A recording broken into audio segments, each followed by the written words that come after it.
In this video, I show you how to fix System UI stopping problem. For fixing this problem, go to your phone settings, then go to Apps, then go to See All Apps. Now tap on three dot, tap on Reset App Preference, tap on Reset Apps. Now search for Play Service. Tap on Google Play Service. Tap on Force to Stop, OK. Then tap on Storage and Cache. Clear cache. Go back. Now tap on three dot, tap on Source System App. Now tap on Search again, search for System UI. Now tap on System UI. Tap on Storage and Cache. Clear cache.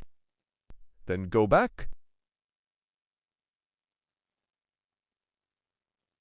Then click on Search Settings. Now search for Reset. Tap on Reset option. Tap on Reset option again. Now tap on Reset Wi-Fi and Mobile Bluetooth. Reset Settings.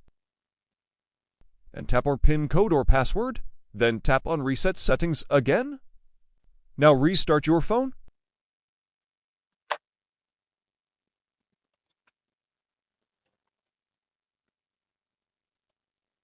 After restart your phone now, I hope that this method fix System UI keeps stopping problem. Thanks for watching. Don't forget to subscribe.